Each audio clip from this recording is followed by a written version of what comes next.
welcome to today's edition of Raw Takes with Andrew Hody. Hope everyone had a great weekend. Like, subscribe, and comment below if you enjoy this video. Also, make sure to check out the show on social media. Hody Raw Takes on Instagram, Facebook, Raw Takes with Andrew Hody, and you can find me on Twitter/X. I believe it's officially called X. I know I keep saying Twitter/X. But that's Hody Andrew. You can find my official X account there. Hope everyone had a great weekend. As I mentioned before, a lot of big college football news, a lot of news in terms of what's going on with baseball. So many offseason moves that we're about to get to. Plenty going on in the basketball world as well because we're still in season with that. Early still, a lot of work to be done for all the teams, including the Cleveland Cavaliers. And of course, the NFL, we're right in the midst of things as well. And the Browns falling to the Steelers. But before we get things started here, I want to welcome a very special friend of mine. Someone who actually was a mentor to me back in my college years at Baldwin Wallace University during my time at WBWC, BW's radio station. Former sports director joining me, the sports director before I took over, and currently the host of the Cleveland Sports Realm with Kevin Shagru. Jerome Petukauskas joins me now. Jerome, how you doing, my friend? I'm doing well. Thanks so much for having me, Andrew. I really appreciate it. And also, thanks for promoting our pod as well. And it's good to be with you tonight. And it's good to have you with us, Jerome. Much appreciated. Of course, you can check that podcast out on Spotify.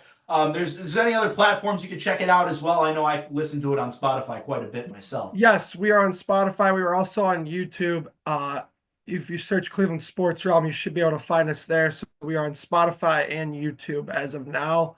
I don't think we're anywhere else, but as far as I know, yeah, we are on Spotify and YouTube. And yeah, we usually drop new episodes on Thursdays is when they come out. So, And like Raw Takes with Andrew Hody, you could check it out Tuesdays and Thursdays. You could check out the Cleveland Sports Realm on Thursdays, especially if you're watching this locally in the Cleveland area. Of course, on this show, we talk all sports, but we got that Cleveland bias, as I mentioned we numerous times do. because I'm from Cleveland, and I'm sure Jerome could say the same thing about his podcast as well. Yes, absolutely. We cover everything as much as we can. We do have a heavy focus on Cleveland as well, too, though. So, yeah, again, thanks for having me. I really appreciate it.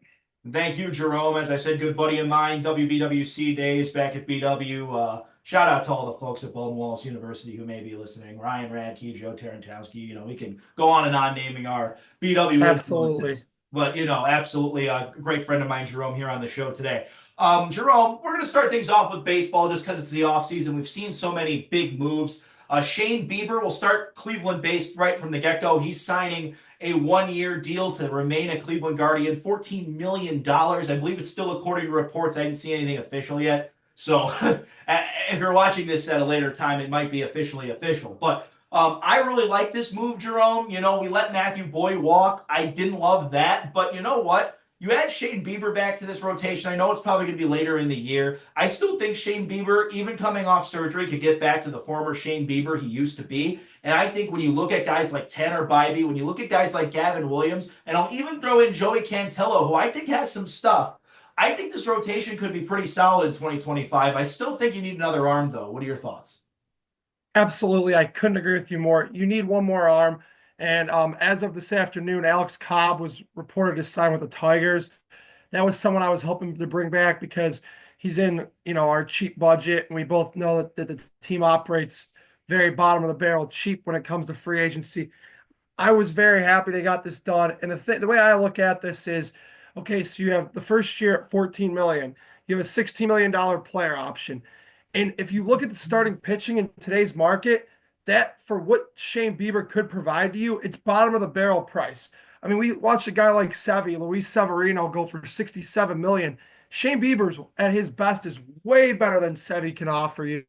So the way I look at it is you got a good pitcher who you're basically paying 14 million for the stretch run. You're paying him to get through the pennant race and through the playoffs to be your ace. And to be honest with you, again, the price is still right because 14 million to have a bona fide number one in the playoffs is dirt cheap. Smart move by the organization. Also, credit to Shane and Drew Rosenhaus, who's his agent, because Andrew, if you look at this, the reports came out. He had better offers, but I think a big piece of this is I saw Yonder Alonso actually say this, and it's very true.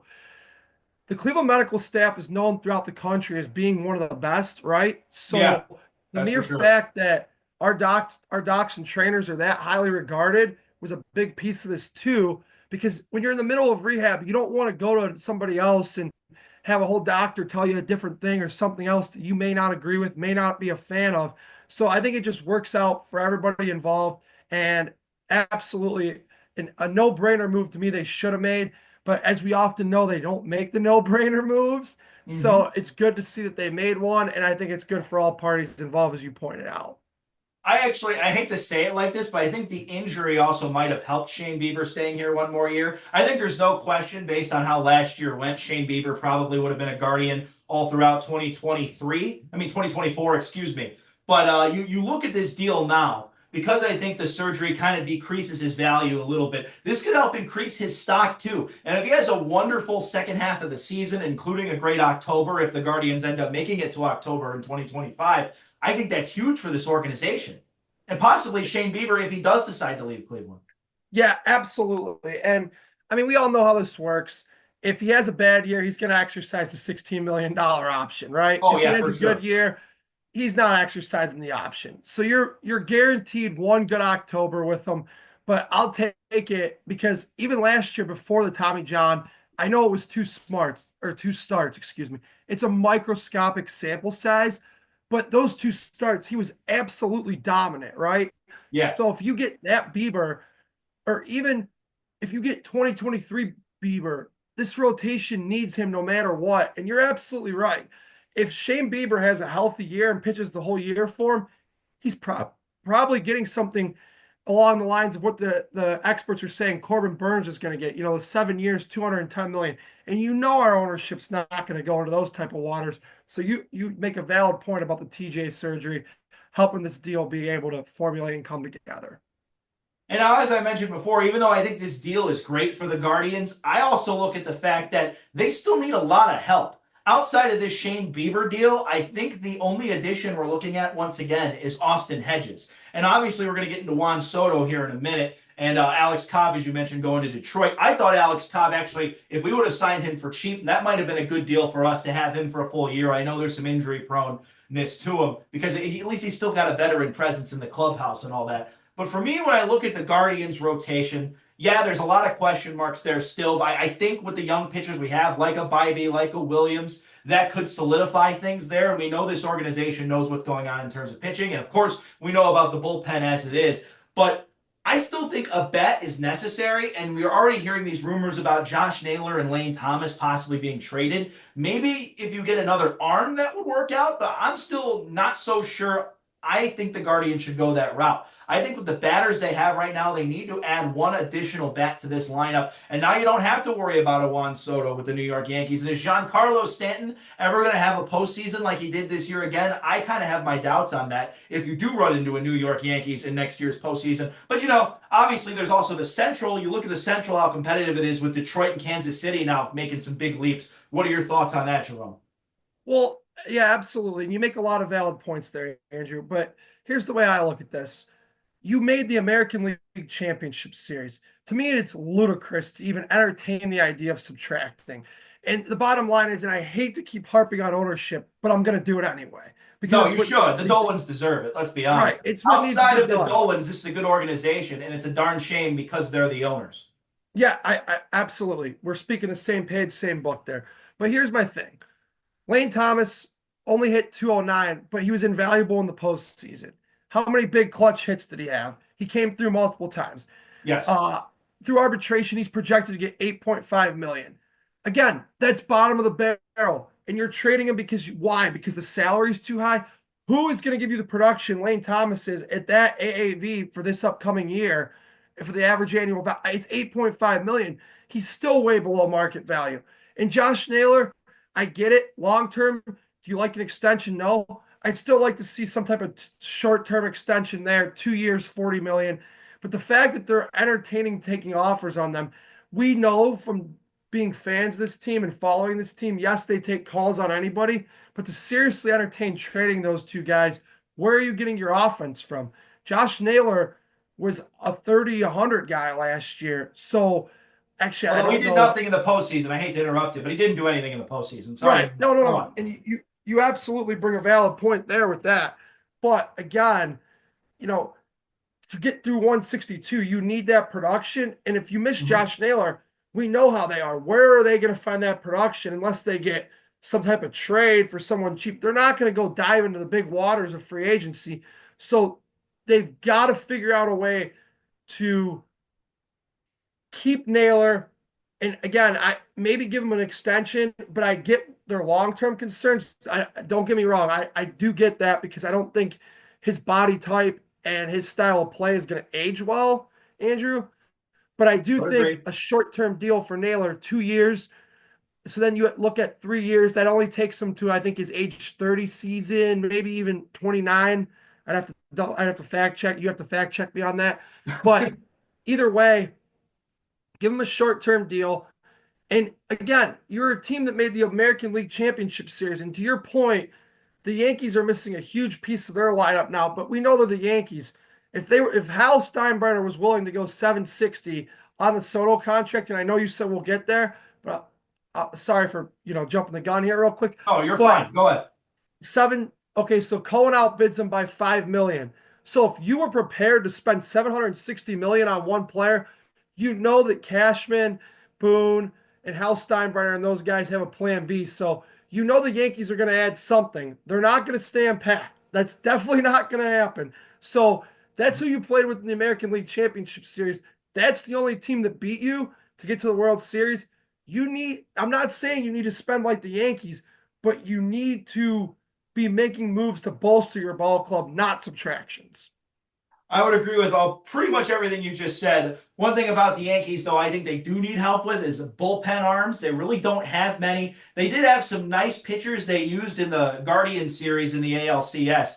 But you look at what they did in the postseason, they looked more like an offensive team than a defensive team. I think those bullpen arms for the Yankees would definitely be necessary. If you would agree with me or not, you can let me know. But I think Yeah, that's what they're absolutely. looking for. Well, to point on that, the Yankees do have a plan B. I mean, let me just put it this way. I'd be absolutely shocked if they didn't have a plan B. So they're going to do something, whether it's, try to get it on the Bregman sweepstakes and move Jazz to second. I don't know what exactly their plan is, and we'll see that unfold as the days will come. But they're missing a big piece of their production, Soto, but they will figure out something and agree with you on the bullpen. Weaver came up big for them last year, but I know Holmes was bad as a closer for them, but when they put him in the high leverage setup guy role, seventh, eighth inning, he was pretty valuable for them in that role. And he's actually also joined Soto going across town from the Bronx to the Queens to the Mets. So they lost an arm there. There'll be maybe a potential David Robinson reunion there. They'll be involved with somebody to get in their bullpen. But yeah, they do need help, absolutely, when it comes to their bullpen because, like I said, Holmes wasn't a great closer for them, but he was a heck of a setup, man. That's absolutely right. I can't disagree with you there either, Jerome. We'll go on to the Mets now because that deal was so big and earth-shattering. Juan Soto, $765 million to play with the Mets. To me, like, I'm kind of surprised by this move in terms of the team that signed him. I didn't think the Mets were going to really break the bank like this to get a guy like uh, Juan Soto on their lineup. But, when you look at the Mets, they were knocking on the door of a World Series. And, if you're going to cross over and try to compete with the LA Dodgers, I think a Juan Soto is necessary for your lineup. I mean, you have Frankie Lindor, who didn't start off very productive with the Mets, but turned into being a very productive shortstop for you. You look at a guy like Pete Alonso, who is a clear veteran in this league and knows what the hell he's doing at the plate. There needs to be some help, I think, in the New York Mets rotation because their pitching to me is just very okay. And they were a 6 seed, so that goes to show you that pitching is probably a big flaw with them. But this shows me offensively they want to compete with Shohei Ohtani. They want to compete with Freddie Freeman. They want to compete with these guys at that level because they really want to break through the Dodgers. And, Philadelphia's rotation looks light years better. Atlanta's might be a lot better when Spencer Strider's fully healthy again. What do you think of this move and what it means for the New York Mets? And does this make them World Series contenders once again right off the rip? So what's interesting is to your point about the Mets, they absolutely got off to a dreadful start and had from June 1st on were one of the best teams in Major League The Baseball. grimace Their era. turnaround was pretty remarkable. And they were actually, it was weird because they were kind of an underdog. And we don't usually view New York market as being an underdog. especially in baseball. But they kind of did have that underdog role, and they used that as motivation all year, and they ended up getting to the championship series against the Dodgers. The reason I think they signed Soto is simply because yes, his bat plays. We know that the production's there. But Steve Cohen can spend in a league of his own. Nobody can seem to match Steve Cohen. Now, Steinbrenner did come up short with the Yankees, but only by 5 million. But Steve Cohen is the richest owner in the league. So this to me was a matter of I've thought for years when Soto turned down the extension from the Nationals, I said him and Boris are literally going to go to the highest bidder. And people have been asking me, and you have conversations on the side or whatever with folks and talk to people, and people would always, conversations I had with people, it was more or less, where do you think Soto's going to go? And for a year straight, I've been saying he's going to the Mets. And people asked me what was the reason, and I said because Steve Cohen will be the highest bidder, and Juan Soto's literally just his only play was to go the highest bidder. I don't think let's say like a really bad team, or a team that wasn't as successful. Let's take the Blue Jays, for example, because they were legitimately one of the 5 teams into it, or the Red Sox. Had the Red Sox come up with 800 million, Juan Soto would be a Boston Red Sox today. To me, Soto's whole game plan was always to go the highest bidder. And I just knew based on his net worth and being a hedge fund guy, I knew Steve Cohen wasn't going to get outbid, and that's why I thought he was going to go to the Mets. As far as the baseball for the move, listen, this contract's going to end up aging poorly. I think it is because Soto's going to be a DH whose AAV is 51 million. So you're not going to get much value. But to the Mets, that doesn't matter, I don't think. I also think we know the defense is pretty rough in right field. So you're going to pay for mainly a DH, but the bat plays, he absolutely makes the lineup better. But to me, it's not enough. They got to figure out a way to bring back Pete to be legit contenders. Pete's a huge part of that lineup. And as you pointed, he's a clubhouse favorite, a fan favorite there in Queens. So yeah, this is a big move. It's a good move for the short term. Long term, we'll see how that plays out. A lot of stuff can happen in 15 years. We don't know how Juan's going to age. But I think the most important thing for the Mets, from looking at their point of view, guys don't hit the open market at 26 years old a lot, Andrew. And Juan Soto hit the open market at 26 years old. And so you are still going to get his prime years. You don't often get that in free agency. You pay for what a player has done in his past. For the Mets, they're paying for what a player has done in their past and what the New York Mets hope he does in the future as well. And the other thing I'd like to say too, I think the New York Mets are a really underrated managed team. They're really well managed. Probably next to the Milwaukee Brewers is one of the best managed teams in baseball. I mean, they were really hot from June onward, as you mentioned. And to me, that kind of is scary. I would like to see this offense, especially if Pete Alonso goes back there, just based on how the Mets finished the year last season.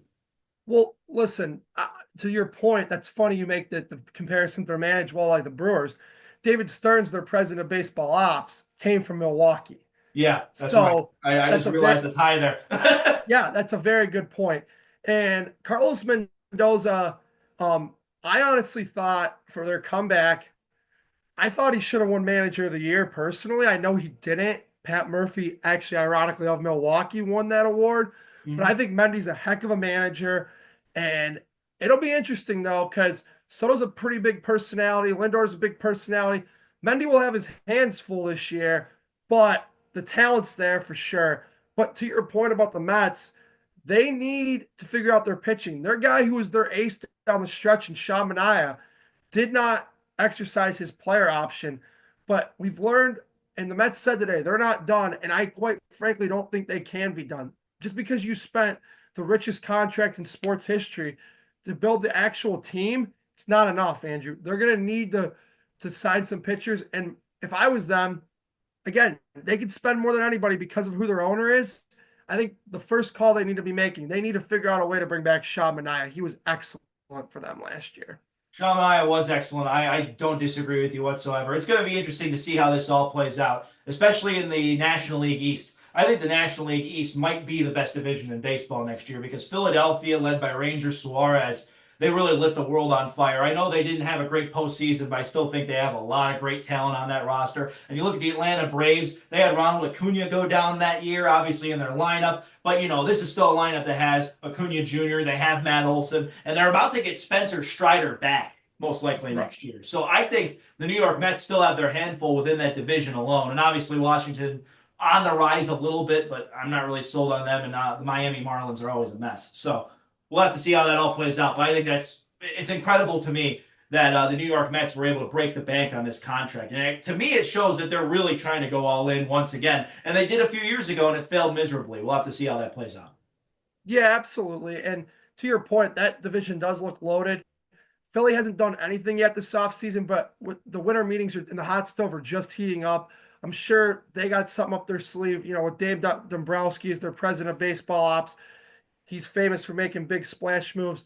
Braves, like you said, they're so talented. They don't really have to do much.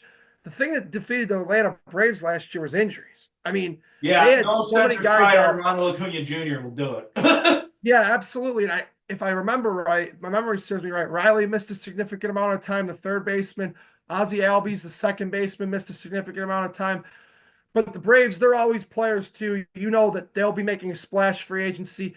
But the Braves, to your point too, they got to watch themselves because Max Fried ate a lot of innings and he was a really good starter for them. Mhm. Pitching, and we're seeing this in the free agency market, even average pitching, it costs so much money nowadays. But and I think the pitching market's just going to keep going up and up and up. And the reason why is because you learn pitching is so valuable. Outside of a quarterback in football, it might be one of the most valuable thing in pro sports. I think the two most valuable positions in pro sports, I'd go quarterback, and then I'd say probably pitcher is second, and then third, probably point guard in terms of Yep. basketball. Well, we'll get to basketball here in just a second.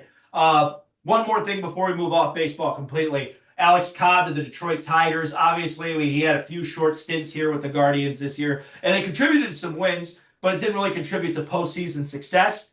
I thought Alex Cobb could be a guy the Guardians do look at bringing back just because I think his veteran presence would have been really good for them this year, despite the fact that I think, Tanner Bybee, Gavin Williams, young guys who I think are up and coming.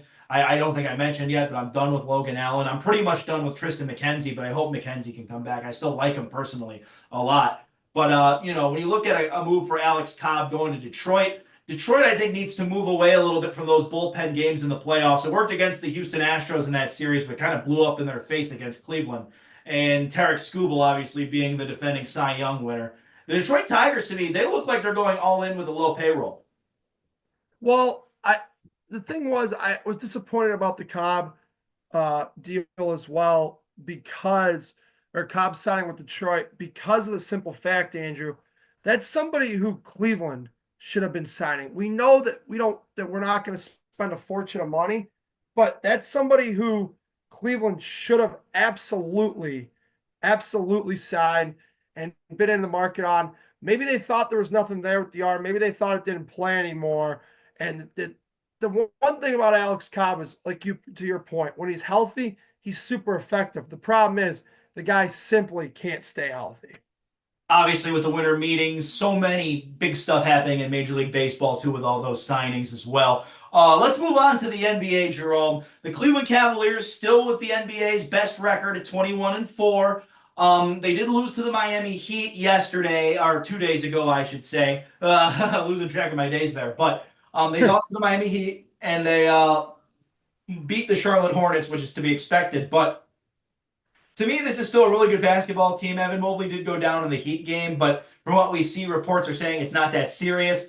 The Cleveland Cavaliers look like one of the best teams in the NBA, and right now it looks like they're contending with Boston for this Eastern title. But Milwaukee's still kind of finding their way. Orlando, even without Banchero for some time, has been pretty good. But they just lost Franz Wagner as well, or Wagner. I can never say his name right because it's with a W. But what are your thoughts on what's going on with not just the Cavs, the entire NBA landscape, and this weekend with the Cavs too? We'll analyze it all.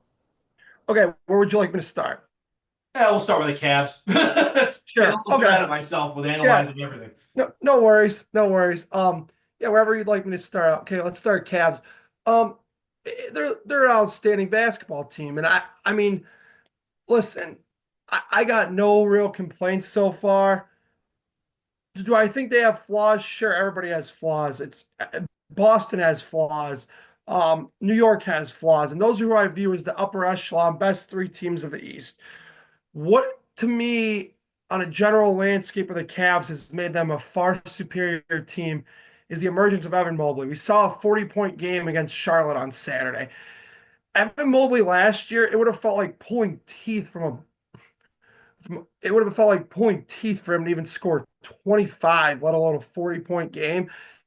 And I give a lot of credit to Kenny Atkinson, but I also give a lot of credit to the group, man. They didn't change much, and Jared Allen had pointed this out a few weeks ago in an interview on FanDuel Sports Network with Serena Williams. He had said, in the NBA or in pro sports in general, not often do you get to run back the exact same group. He goes, and we were fortunate enough to do that, and it worked out. And we'll see how things progress. But right now, as a Cavs fan, there's not hardly anything to complain about. A lot of credit to Kenny Atkinson, but I think we'd be remiss if we didn't mention Ty Jerome. The guy's been outstanding. I'm Yeah, sure the bench as a on your whole. I pod, mean, Ty Jerome's the force behind it, but you're absolutely right. I'm sure on your pod that you've mentioned and talked about him, so I don't want to waste too much of your listeners' time with Ty Jerome. But on the same token, I mean, I think it's the guy's got to be getting sixth man of the year votes. And I realize we're not even at Christmas time yet, but the guy's been outstanding. I'm happy we've split with Boston. And I know, listen, they didn't have Jaylen Brown when they came here. But hey, when we went to Boston, we didn't have a Coro. We didn't have Karis LeVert, who's a big piece off our bench. So each team is beating each other without full strength. But right now, I mean, I think the Cavs, if they keep playing this way, I think they should be a safe bet to get the one seed. I don't want to get too far ahead of myself, sorry, but you can't be displeased with what you've seen so far at any means. And I know I was very critical of them not doing anything in the offseason. As I'm was sure I. you I'm As was I. sure you were as well, as were most fans and people who analyze and cover this basketball team, Andrew. But at the same time, like Jared Allen said, it might be undervalued to bring back the exact same group and a coach who might be an elevator in Kenny. It's been great. I think the big thing for me, because we just talked about, the core four. A lot of people in the offseason, especially here in Cleveland locally, were talking about we got to break up this core four. But I think Kobe Altman, that was his baby in a lot of ways, and he probably should get some executive of the year votes right now, too, along with Kenny Atkinson for coach of the year. But clearly, right now, Kobe Altman was saying to himself, I think Kenny Atkinson sees something in the core four that JB Bickerstaff didn't. And I think that's really applied to this season. But that bench is unbelievable. I mean, Max Strus isn't even back yet, but you talk about Dean Wade, the way he played to open the season. You talk about Ty Jerome, obviously, he's probably the headline of the bench for sixth man of the year. Karis LeVert I would say Karis LeVert deserves votes in that too. He has some 22, 23-point games every once in a while off the bench. I mean, he does even more than sometimes the Cavs' fifth man in the lineup. So I think right now the Cavs have the best bench in the NBA. Maybe next to Boston, they're competing on bench levels because, you talk about Peyton Pritchard and the year he's having for the Boston Celtics too. But you look at the core four of guys are all studs. Donovan's a stud. Mobley especially has been a stud. I think he's the second best player on this team now. Darius, stud. Jared Allen, a double-double against the Hornets, a stud. This team just has guys all over the place. And I actually even said on this podcast, I think the Cavs are going to go 62-20, maybe 61-21. I think they can win 60 games with this group. I'm not so sure that's going to apply in the postseason, but what are your thoughts? Well, I go back to what else did they do? And I was one of those people who was very critical in the offseason. And I truly believe that Darius and Donovan couldn't play together. I was one of those people who was very much against bringing back Darius. I said at one point, trade Darius for wherever you can get. The Cavs obviously didn't listen to me, and that's why I'm not an NBA executive and I'm doing a podcast. But Welcome to the club, buddy. yeah, exactly. We're both in the club together. But you know what? Credit to them. Like you said, Colby saw something and thought Kenny might be the right coach for this group. And so far, so good. I think we can't give them total credit until we see what they do in the postseason. That's a long way away. It's a good start right now. To your point, the improvement of Mobley, he is a stud. It's been outstanding. He is the second best player on this team. I completely agree with you there, Andrew. And again, to me, Darius Garland stunk last year. I mean, I know that sounds a little harsh, but No, he for what he stunk did last year. for what he did the previous years, I thought he stunk. And Darius's improvement to getting back to the player he was, and hell, even better than that, I'm very impressed. And like I said, the big thing for me, Kenny, Ty Jerome, and Darius Garland getting back to the player he was, and then some. And to your point, they don't even have Struess, and they already run 10 deep. And Tyson's looked good in limited action. Sam Merrill's still shooting scorer for three. So there's a deep bench. They look really good, and I it's hard to complain right now. We'll see what happens. Obviously the trade deadline, we see a lot of teams happen, and Boston's going to try to go get better, and so are the Knicks. So they're going to have to do something too. We just don't know what that is yet, but I think time will tell as we see them play more games and the season progresses. And I don't even think we're talking much about the Milwaukee Bucks. I personally think the Milwaukee Bucks' biggest problem is coaching. I've said on this podcast over and over again, Doc Rivers was a ridiculous hire and he needs to go. But Milwaukee has caught some steam as of late. I think Giannis and Damian Lillard can work. I disagree with a lot of people on that.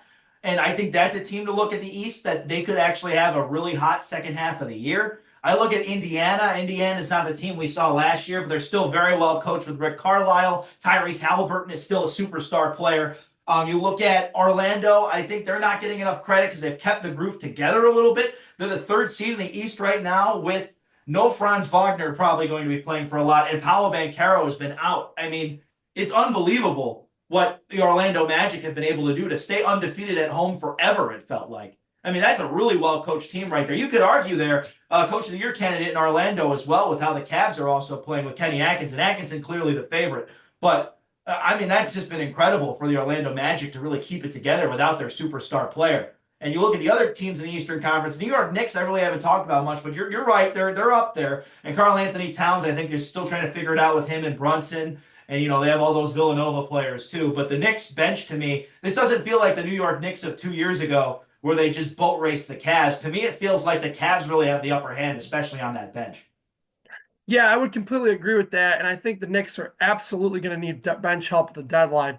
Outside of Deuce McBride and Precious Achiuwa, their bench is very, very, very thin, and that could hurt them playoff time, or it could not, because we can go back to last year when Tom Thibodeau literally played six guys and they were able to get two, but it ended up being a war of attrition for them. But to me, the Knicks need bench help. I agree. To your Magic point, Jamal Tinsley's done an outstanding job. He should be absolutely praised. To your point, without Banchero, I couldn't agree more. And not to just continuously agree with you, but I have to because you're making valid points. I think Doc Rivers is the most overrated coach in NBA history. He's never done enough for me. You could argue he won the title with the Celtics team. That was a loaded Celtics team, maybe the first super team of this generation. But to me, Doc's never been able to get it done. I don't think he's a good coach. And I think what they did to Adrian Griffin, sorry, I forgot his name for a second. Adrian Griffin, 30 and 13, really, really when he was wrong. fired. But the bottom line is the NBA's players union is so strong, so powerful more than any other sport. Baseball's up there, but the NFL players union is like so weak compared to those two. But if Giannis doesn't like it, if the Bucks stink, it's not Giannis who's going to go. It's not Dame. It's the coach. That's just the way the NBA works nowadays. And me, I don't see them having success with Doc. I don't know, but if Giannis likes Doc, Doc ain't going to go anywhere. That's true. I think Giannis essentially runs that franchise. And, it is such a players-driven league. And that'll bring me over to the Western Conference now. Oklahoma City, they lost a guy, too. Look at all these injuries we're talking about now. Shed Holmgren's not on the court. He's clearly their second-best player. Obviously, SGA is on another level, but you look at the way Oklahoma City's playing, and you look at the Mark Dagonaut's doing with the Oklahoma City Thunder. They're up there. They're really good. Steve Kerr, at the beginning of the season, you could have made a case for Coach of the Year, but I think the Warriors are starting to really show their colors. They missed Klay Thompson, I think. But obviously, Klay Thompson wasn't the Klay Thompson of old. But nevertheless, it's really just a Steph Curry team now with not much else. And I think that's starting to show. You look at the Denver Nuggets. They don't look like the Denver Nuggets of old right now. I still think they'll piece things together as the season goes on. How about you look at a team like the Memphis Grizzlies with no John Morant, and they're still really in the playoff mix right now? I mean, it's been incredible to see what's going on in the West. I mean, you can compare the Memphis Grizzlies and the Orlando Magic, honestly, both losing their star players, but both really staying in the thick of it. Yeah, absolutely. And I don't know if the Grizzlies are going to be able to keep this up because eventually they're going to need Ja to come back. Jaren Jackson's been carrying the load, but to me, there's just not enough there for them to be a contender. Denver, maybe a little bit of championship hangover going on there. Uh, that's bound to happen in pro sports. They'll figure it out. Oklahoma City, I think, is only going to get better. They're a super young group, and they were pretty successful last year. And I agree with you that Dagenau's a really good coach. But, you know, without Chet Holmgren, they will only be able to probably go so far. But if he comes back, they'll be all right. But there's other pieces there that are stepping up too. But like I said, the NBA is such a stars-driven league. It's really, really hard to lose without your win without your stars. And to use a local example, I mean, as good as Mobley and the other pieces of the core four have been, if we lose Donovan, we're screwed. Oh And yeah, for sure. you can only carry so long without your stars. But to me, like you said, the best example is Orlando, and I think Orlando has enough there that they can continue to do it. I'm not so sure on Memphis. Oklahoma City, I think Shea's that good. They might be able to, but Memphis, I don't think so. Yeah, it's just been incredible to me to see the landscape of the NBA right now, to see how many teams are really like in the thick of it in terms of the overall playoffs. I know the NBA in-season cup crap is still going on. I've mentioned multiple times on this podcast how much I can't stand it because it looks like the only thing the Atlanta Hawks are taking seriously right now. Because the Hawks to me look like no contending threat. But the Cavs did lose to them twice somehow. But I think that's a good matchup for the Hawks, clearly. But I Mhm. think that's like an interesting thing too when you look at the in-season cup and how many teams are really taking that seriously. And I really am not. I'm only looking at the grand scheme of things when it comes to the playoff picture. What are your thoughts on that cup and what it may mean to some of these mid-market, or I should say maybe not just mid-market, but middle of the packed basketball teams taken really seriously, and then by the time reality hits them, they're going to be the eighth seed in the playoffs, or maybe not in the playoffs to begin with. Well, to look at the NBA Cup, I look at a team like Atlanta, who, like you said, and I'll agree with, they're not contenders. But Atlanta probably is an organization, and most of the guys in the locker room, if they're being honest with themselves, no, they ain't winning the NBA title this year. So if they can win this cup, good for them. That'll be the highlight of their season. I'm with you. I could care less.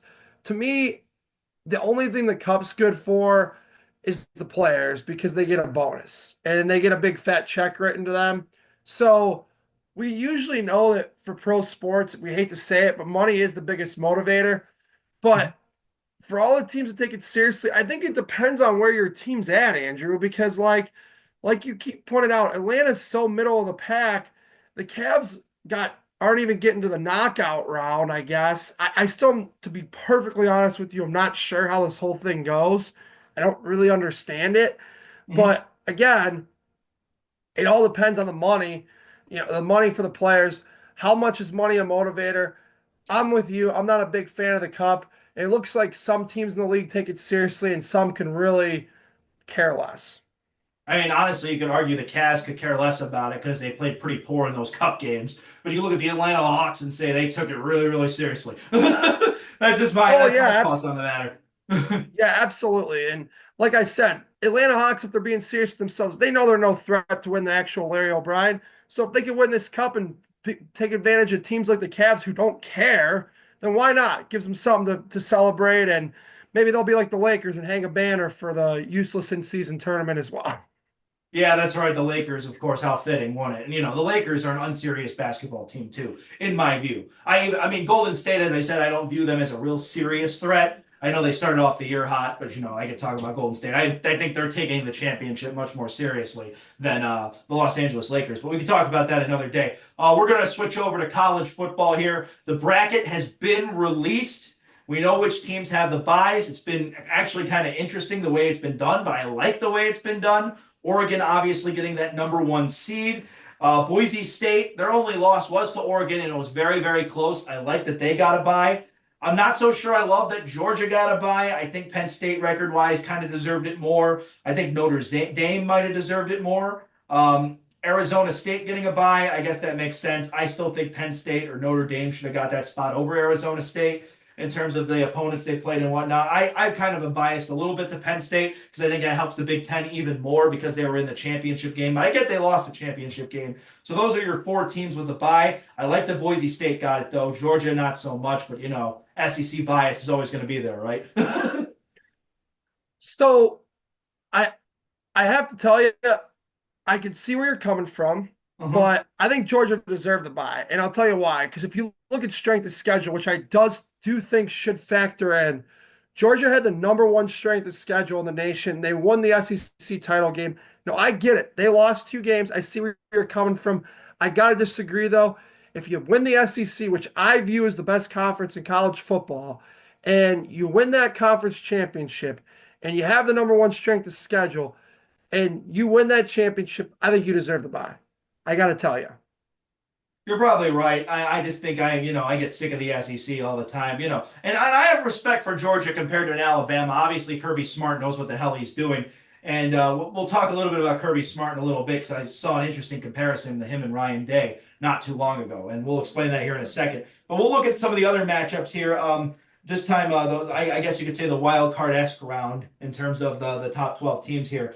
We got Clemson and Texas. I love that matchup. I think Texas obviously the favorite there, but Dabo Swinney getting his guys back into position to win a national title. I think that's a great job by Clemson, especially because Dabo Swinney has had such resistance towards the transfer portal, which I think is great. I'm not a huge fan of the transfer portal either, so I've always respected Dabo Swinney's stance on that. Ohio State and Tennessee. Obviously, no one's been a bigger advocate for Ryan Day to be fired more than me because that Michigan game means everything. And I know it doesn't mean as much if you're going to the playoffs either way, but to me, that game is still huge to people in Columbus. And the fact that they're even in the playoffs and they get an opponent like Tennessee, I don't trust they're going to win the national title anyway. But at the same time, I'm glad they're in worse position because it makes more of a case to fire Ryan Day. But I'll let you have your take on that in a minute.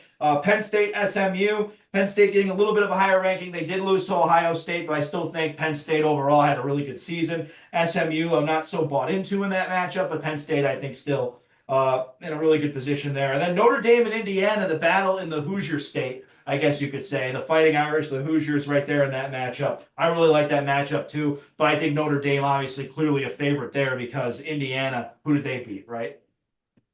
Yeah. So can I just say this to start? I think the committee nailed it in the sense of now you can always debate seeding. With 12-team playoff, it's going to go towards like a March Madness sort of deal, Andrew, where I agree. you can always debate seeding.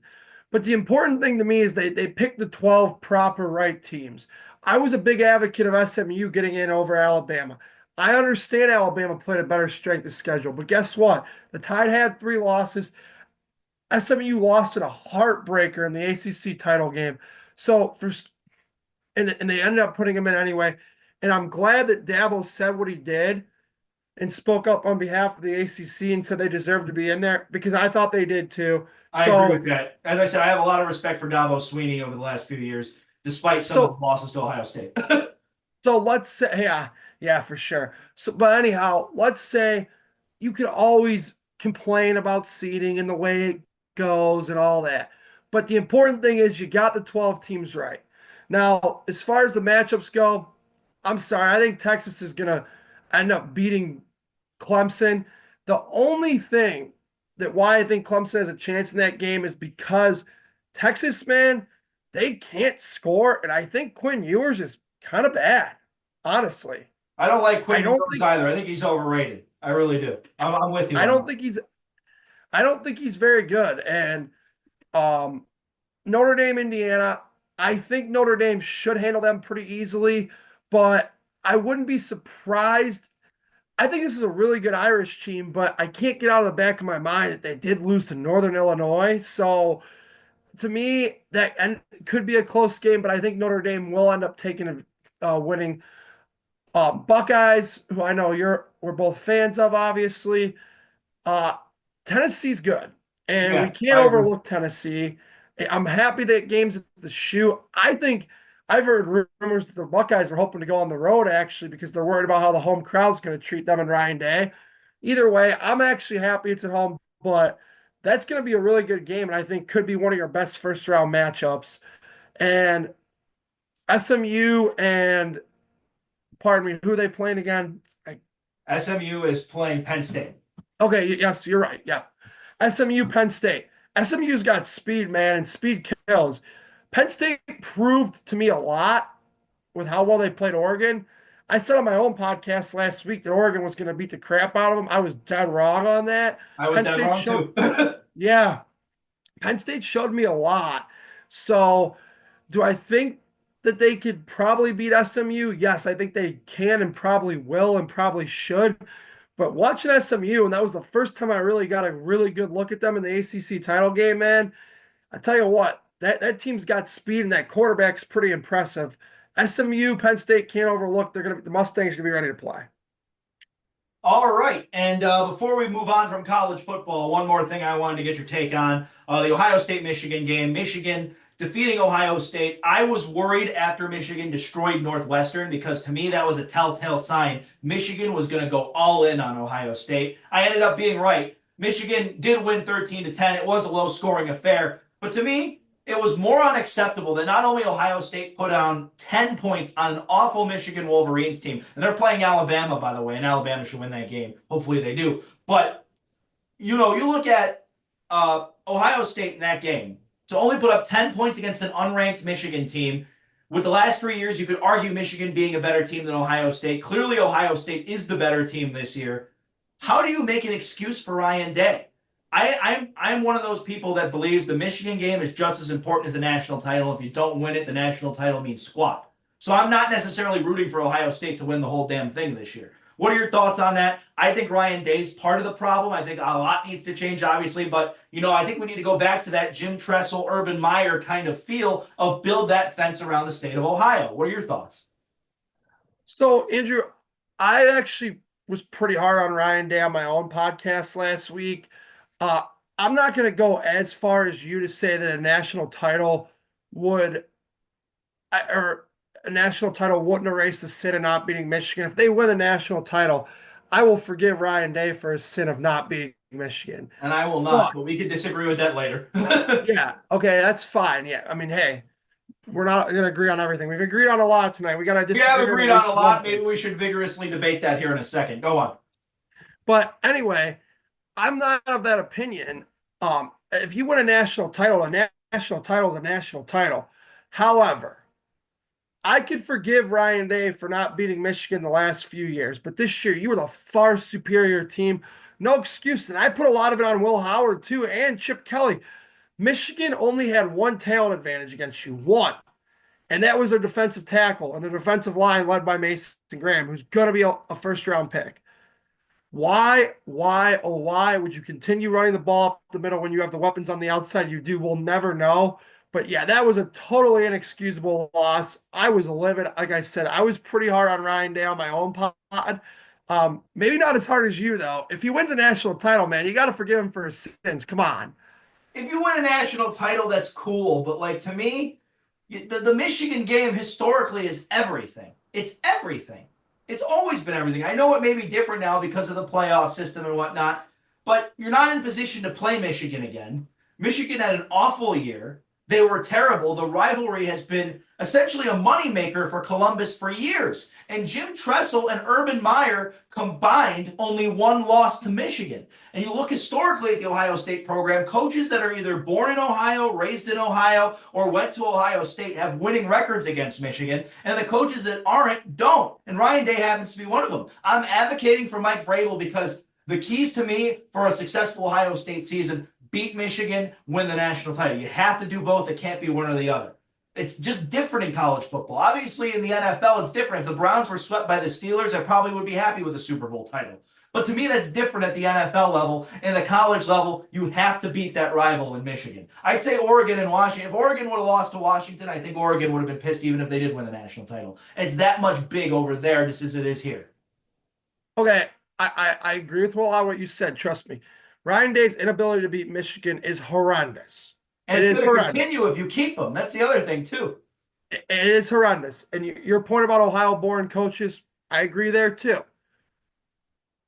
But I'm going to give him his chance. Now, if they end up losing to Tennessee in the first round, I think maybe you got to think about making the move. The problem is, and I debated this last week on my own podcast with my co-host. The problem is 37 million is a lot to buy him out, especially when you have the highest payroll in college football right now. Are the boosters going to be willing to pay 37 million to make him walk away? And then if you fire him, who's your choice to hire? Because from what I've been told, people who are close to Mike Vrabel and Mike Vrabel's camp, and I've got a couple good sources on this, tell me Mike Vrabel has no interest in college. Mike Vrabel's an NFL guy. He's been in the NFL for a solid decade now. He wants to stay in the NFL. He's going to scout what NFL job suits him best, and that's where he's going to go. So if you can't get Mike Vrabel, who are you interested in? I personally was interested in Matt Campbell, but after watching Iowa State get their ass kicked by Arizona State, I don't know about Matt Campbell anymore, and that's the problem. But you bring up a good point that, and I think what magnifies it so much this year is, okay, you lose to Michigan the last couple of years, fine. Okay, they were really good the last couple of years. They won the whole damn thing last And I'm year. not excusing those losses, by the way. No, I'm Losing not to either. Michigan's not excusable. Yeah. I No, just I'm want to put not that out. either. But Yeah. it's a little bit more excusable than losing to a Michigan team in Sharon Moore's first year that was horrible. Like this one Agreed. really, really, really hurt. And um it also hurt because you didn't get a crack at Oregon in the Big Ten title game. I mean, we could go on forever about why it was a killer, but I think it was the killer the most, Andrew, because of how bad Michigan was this year. I wouldn't disagree with you on that. I think giving Ryan Day a chance to win a national title is a possible optimistic view in the situation. To me, there's two keys to a season for Ohio State. You beat the team up north and you get a national title. And, Urban Meyer did it. Jim Tressel did it.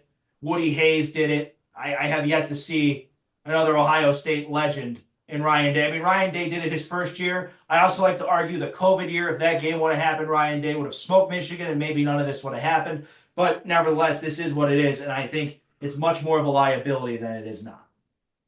Yeah, I mean, look, Day's definitely on the hot seat. I agree with you. And if he didn't have that high price tag attached to him, I think there'd be a lot more traction to move him. But that's just the way it is. All righty, we're moving on to the NFL. Lots to talk about in the NFL, obviously. The Cowboys and Bengals game yesterday, of course, big one there. But also, we're going to start things off, obviously, being Cleveland guys with those Brown Steelers. And my friend Jerome here, he was at the game. He got to experience that beating the Browns took, the 22nd straight loss in Pittsburgh in the regular season. It appears that when there's fans in the stands, with the Cleveland Browns in Pittsburgh, they can't do it because the playoff when there was no fans in the stands. Excuse me. Yes. Andrew, can I tell you about misery? Let me define you to misery, my friend. I have now, thanks to my gracious uncle, who is a Steelers season ticket holder, I'm he gives me sorry the to hear Cleveland that. game every year. I have now been there to every single Brown Steelers game since 2007 when I was a spry young That's when I was a pain, spry man. young 10-year-old. That's Take out pain. the take out the COVID year because it was hard. Couldn't really get tickets. Not a lot of fans in the stands. I have never seen us win in person at Heinz Field, whatever it's called now, Ackershire Stadium. I can't say the name, and I feel bad that I can't pronounce it right. Yeah, Acazure. I whatever. think it's Acazure. I think is how you say it. Yeah, Ackershire, whatever. It always be Heinz. Okay, I'm old school in that department. Regardless, Good. whatever you want to call that building, I've never seen the Browns win in person there. That is crazy, man. Crazy stuff. I go to that game every year and I've never seen them win. I mean, Unbelievable. the other thing too. I think the other active streak is Indianapolis hasn't won in Jacksonville since 2014. I think that's the only other active streak of a team that just can't win in a stadium. You I know, literally think that's it. the weird thing is, since Ben's retired, we Mhm. take care of them here now. They don't beat us in Cleveland anymore, Andrew. They do But not. You're right. Yeah. so it's like a guaranteed split every year because it's just like something about that building, things just go wrong. We can't win down there.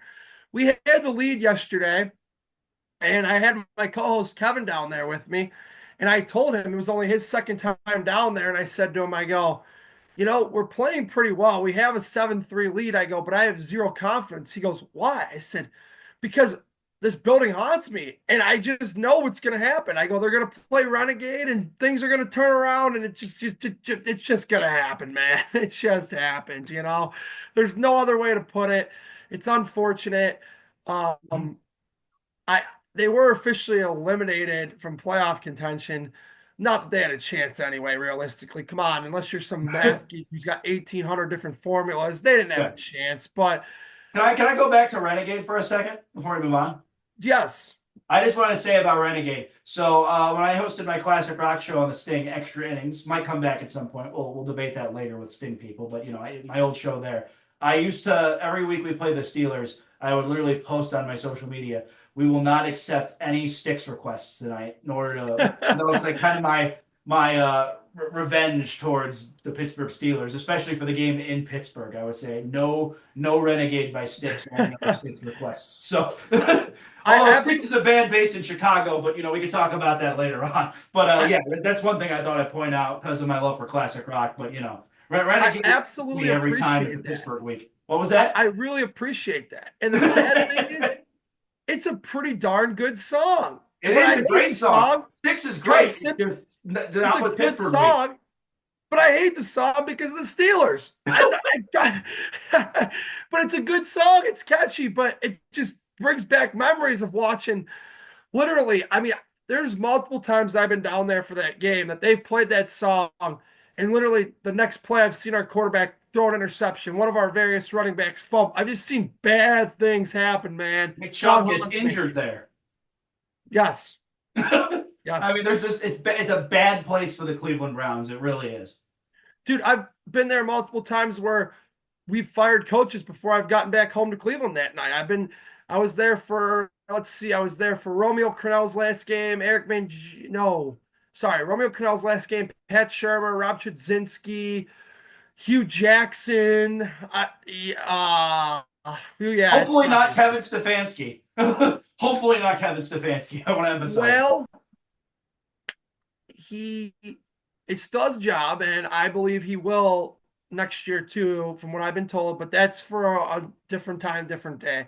Agreed. But can I actually tell you that as bad as this is, I try to always be optimistic with the Browns. It's probably because of my childhood love for them, and it still extends today. My dad being a super fan, my brother, it's in the family, right? And I will tell you, there's one positive here. Jerry Jeudy's a number one wide receiver right now. I really believe that. Okay. I agree. I agree with you there. Yeah. From what he's shown, and you look at the cost of a number one wide receiver nowadays in the NFL, and market value is usually a 5-year deal, $100 million. They have Jerry Jeudy for 3 for 50. They with whose name I won't speak, number 4. I won't speak the name anymore. Sean Watson. You can say it. I won't. All right. Okay. Because of forced contract, they're going to need bargains like this, and I think they might have found their first good undervalue move for a really highly outperforming his contract player. But Andrew, they're going to need to find a lot more of those. But at least they're off to a good start with Jeudy and you got back a third for Coop. But if Jeudy keeps playing like this, he's a 1. Tillman looks like a 2. You might be okay. Maybe you draft a kid if you let Elijah walk. That's for later down. We'll see what happens there. But they actually, if I look at my glimmer of hope, Andrew, and it's not a big one, they might be okay at wide receiver.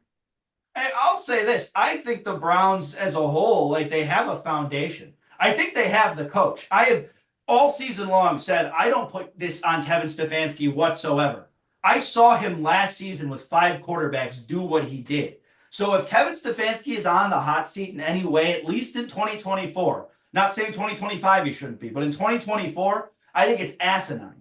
We saw what he could do in 2023. He knows how to run an offense. I'm already debating Ken Dorsey's part of the problem here, and we should have never got rid of Alex Van Pelt. That's really where I'm at right now in terms of the offensive coordinator.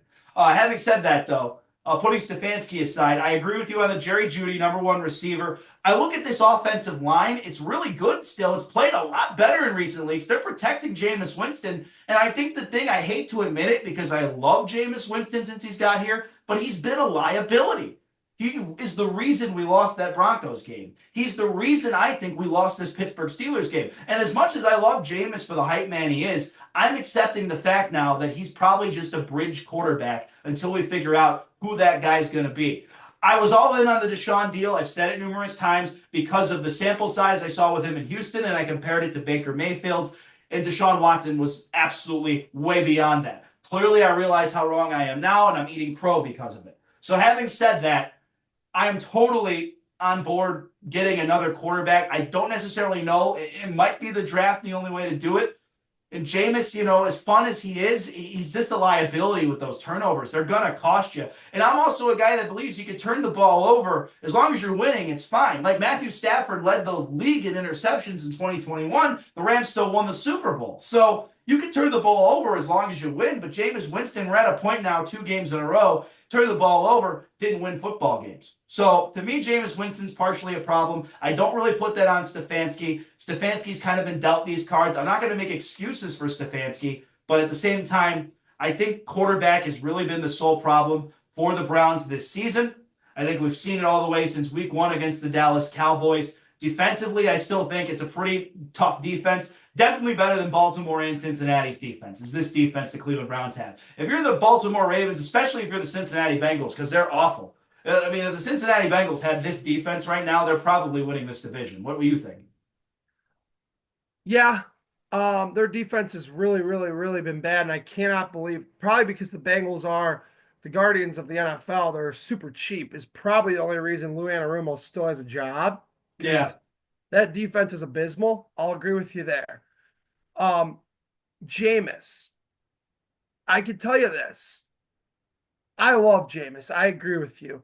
I mean, the pure entertainment value is off the charts. Any Browns fan will tell you. The pregame speeches are off the charts. Unfortunately, when you're a quarterback, you're not paid to be a comedian.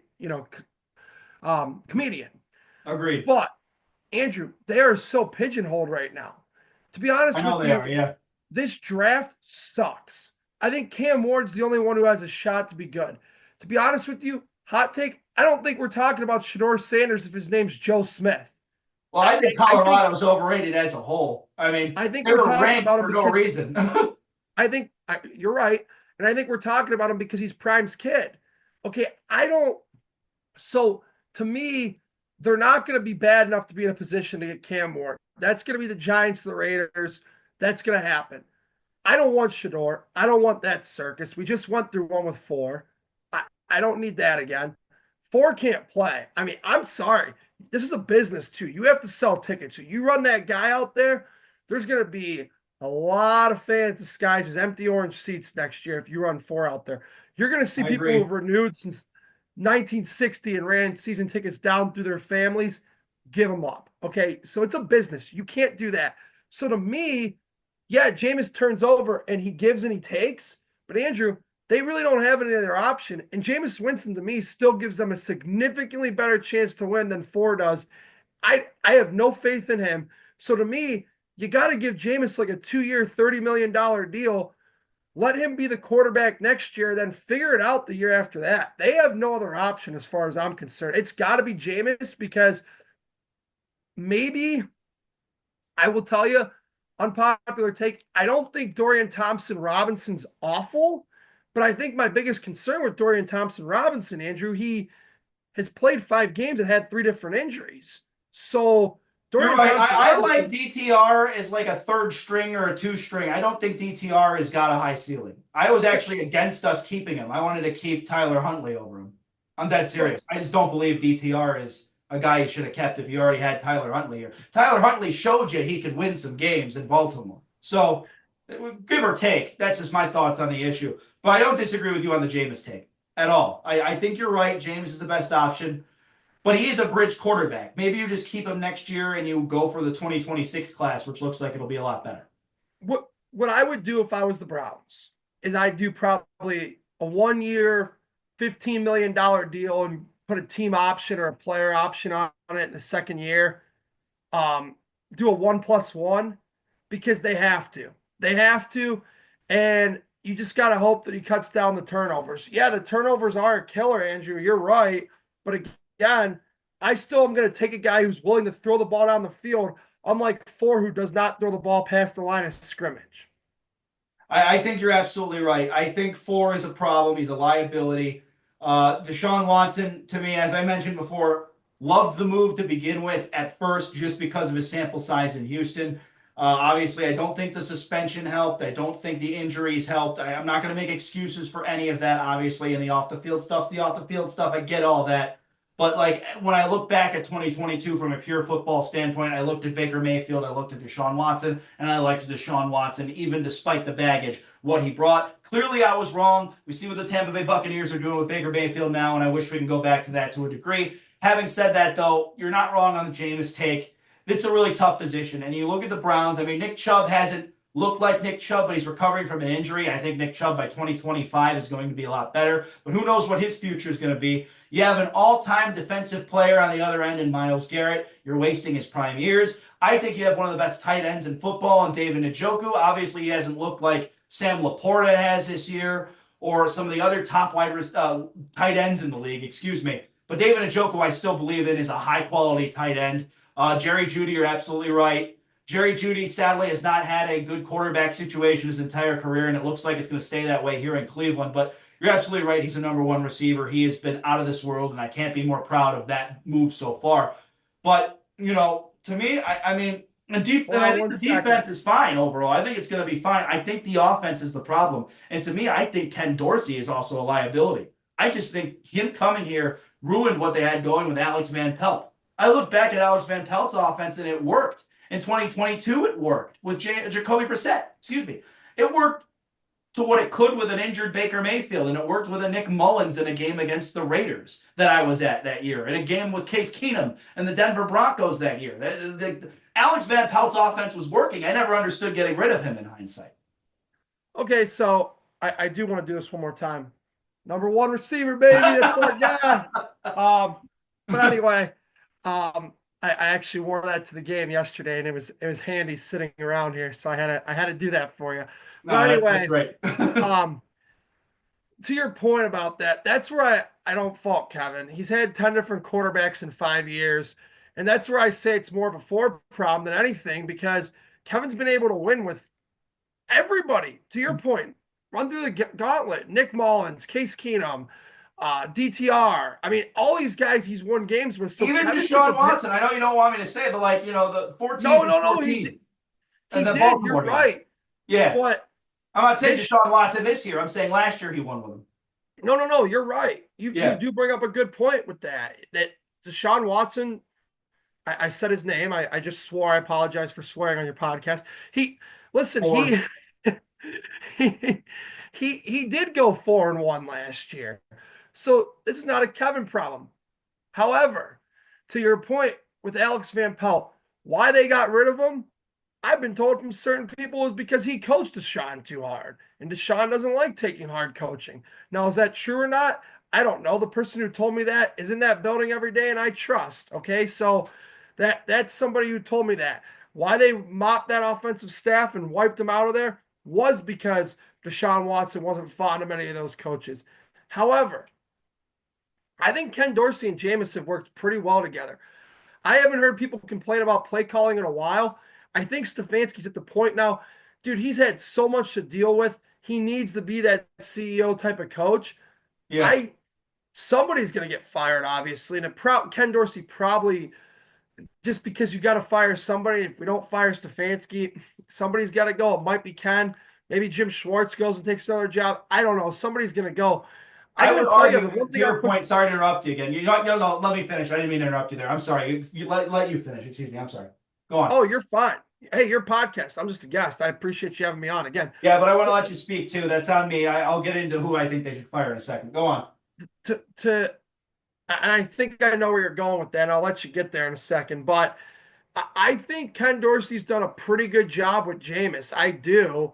And I haven't heard much griping about the play calling lately. I think Ken Dorsey's a pretty good offensive coordinator. I actually do.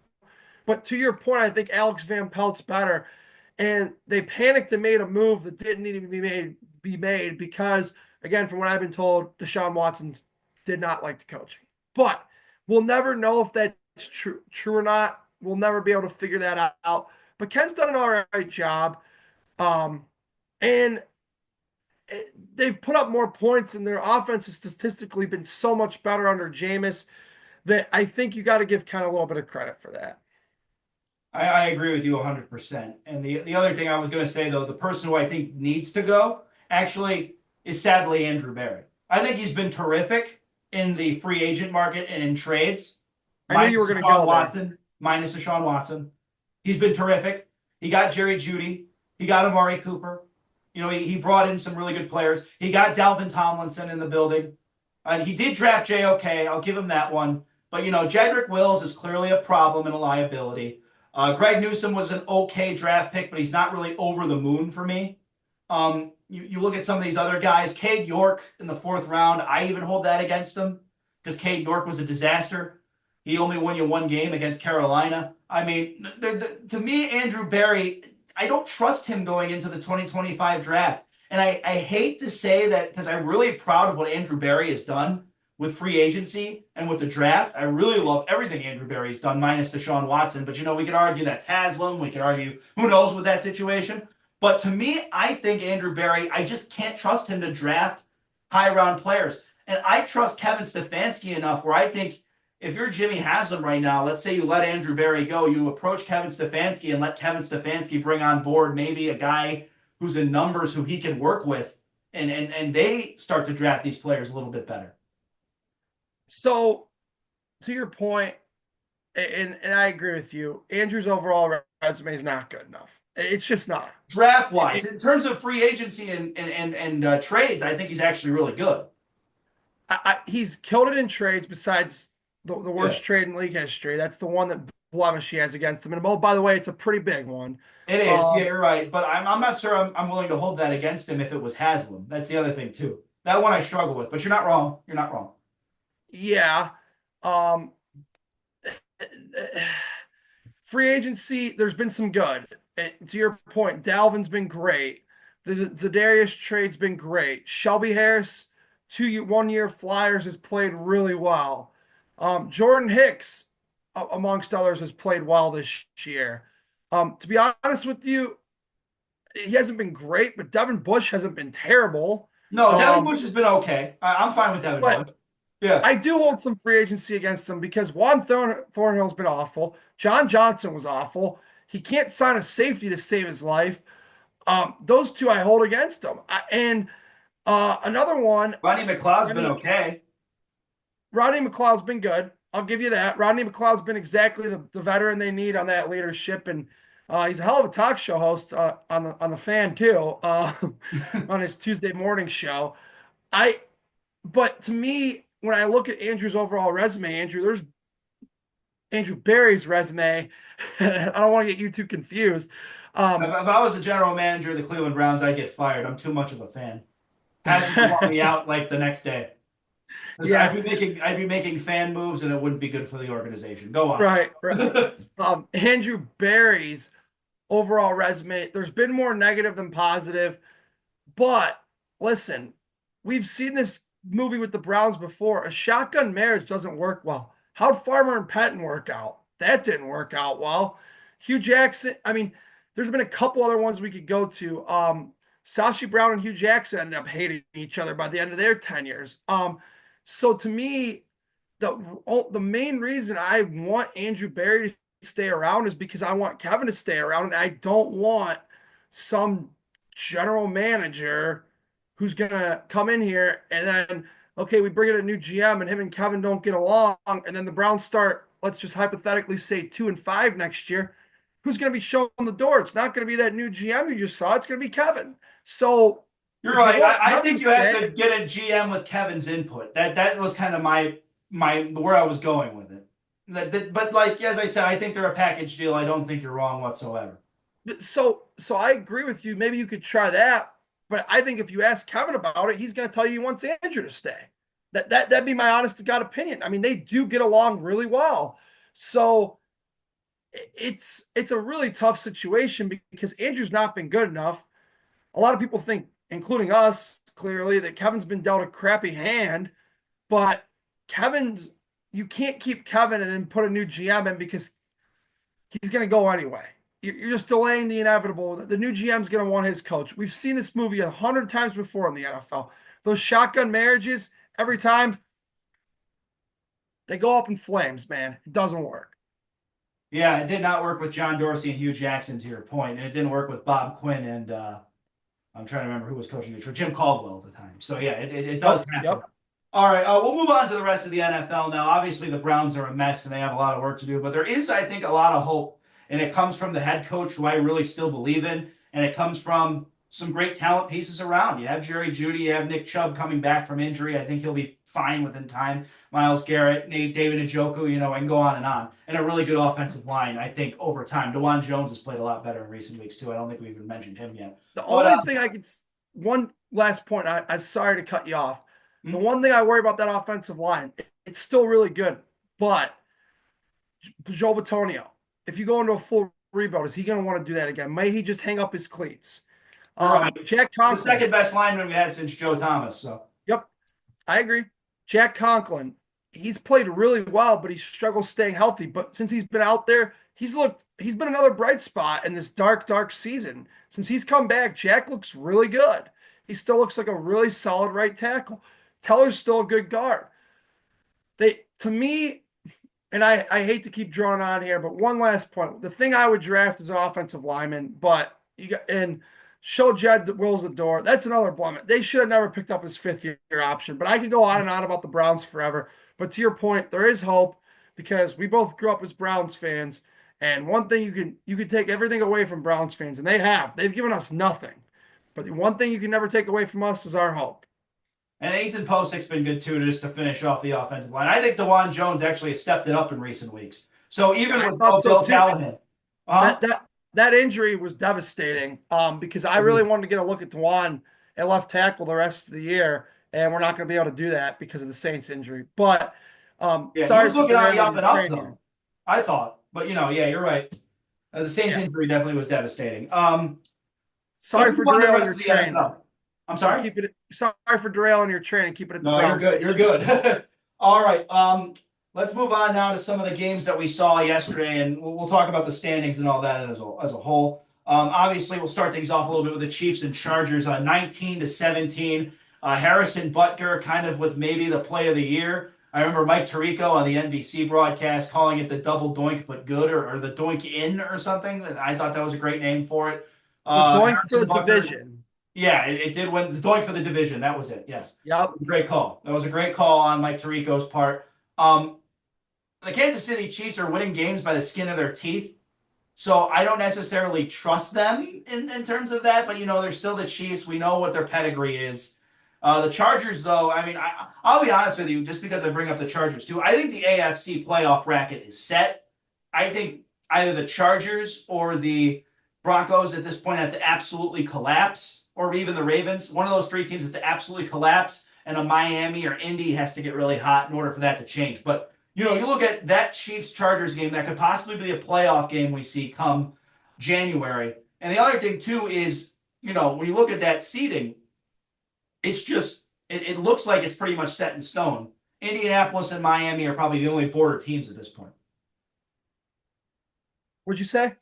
I think Indianapolis and the Dolphins, Miami, are the only teams that are on the border of possibly crossing over into the AFC wildcard race right now. I'm with you. Baltimore, Denver, LA don't collapse. Yeah, I'm with you. This is pretty set. Miami's still hanging around. I don't think they're going to get in, though. I don't believe in them to get in. I don't either, but they did have an impressive win over the Jets in overtime. But that's they had to get a win yesterday, and they figured out how to do it. And that's the bottom line. At this time of the year, just get one more point than the other team.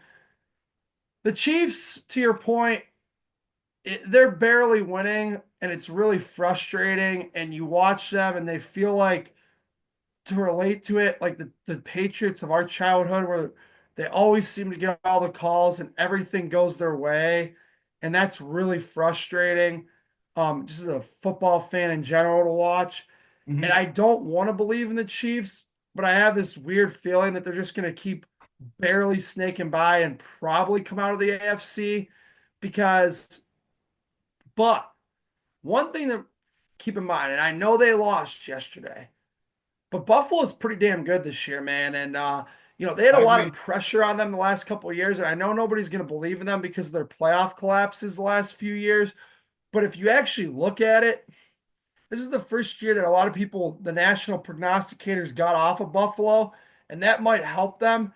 And I think if Buffalo and Kansas City play, this might be Buffalo's best shot to beat Kansas City in the playoffs because this Chiefs team is kind of weird and not your typical Chiefs team that we've seen the last few years. This is not a great offense by any means. And I think Buffalo's got a really good offense. But it's still to the point. I mean, I always say this about it, and I said this on the podcast before. Kansas City's road to the Super Bowl last year, I think, was honestly given to them. I think Buffalo collapsed in that playoff game.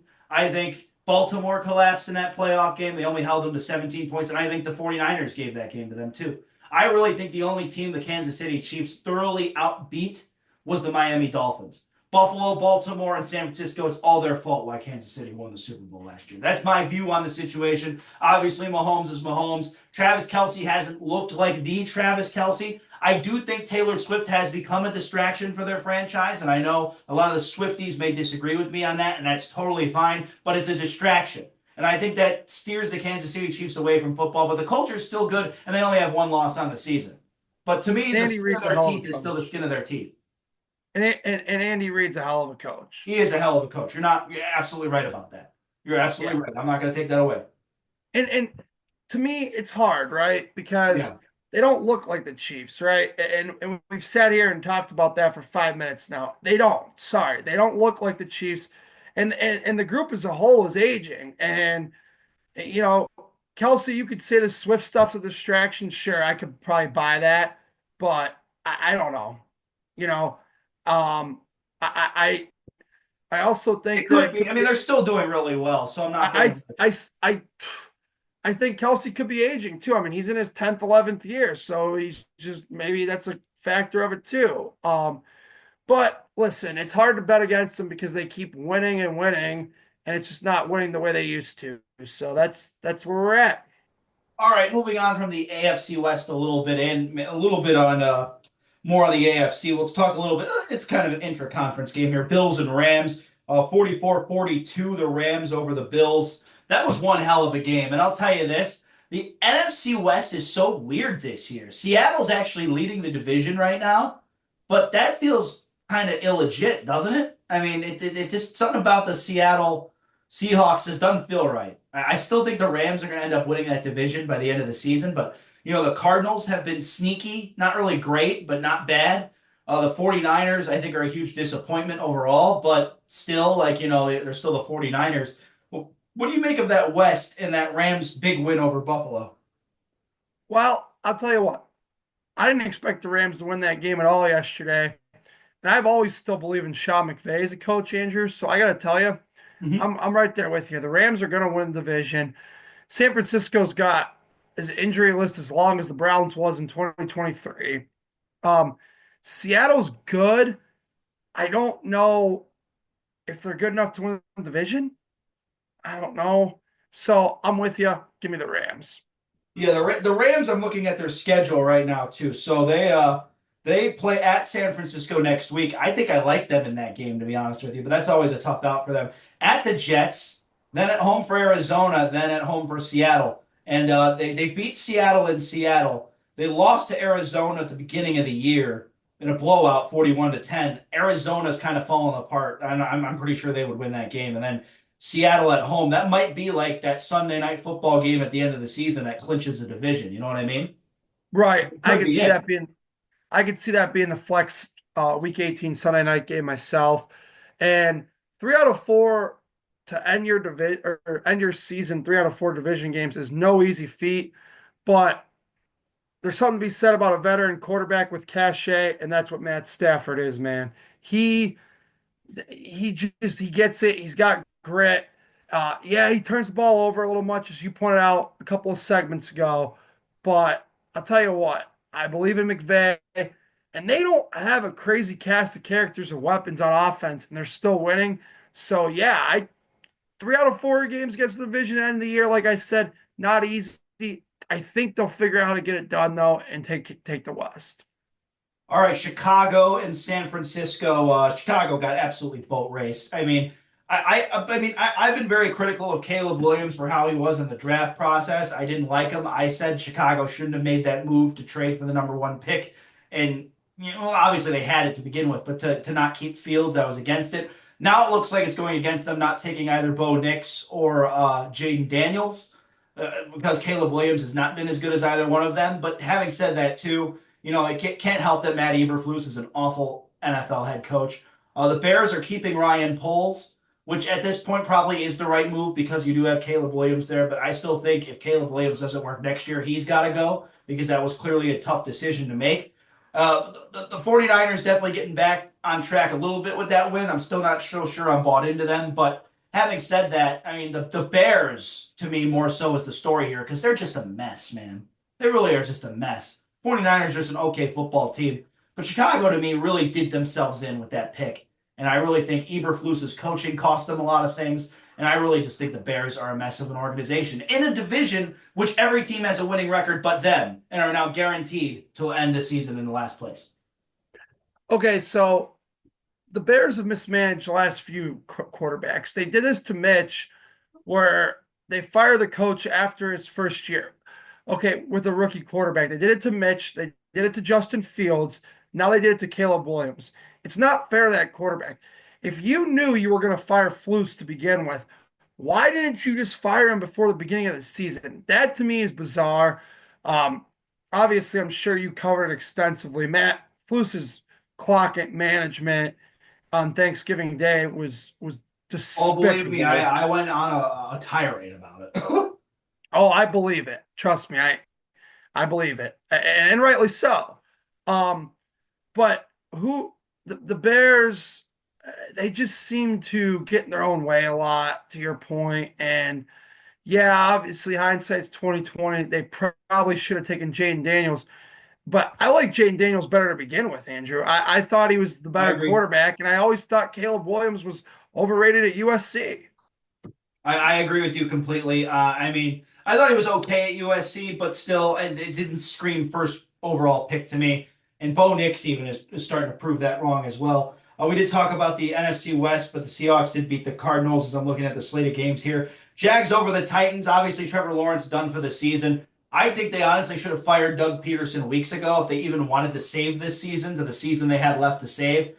I think it's been an incredibly disappointing year. But honestly, if you look at Trevor Lawrence's numbers, they're not horrific. I don't think he's the problem in Jacksonville. I think it's really coaching. And I think they need to get some more talent on the roster.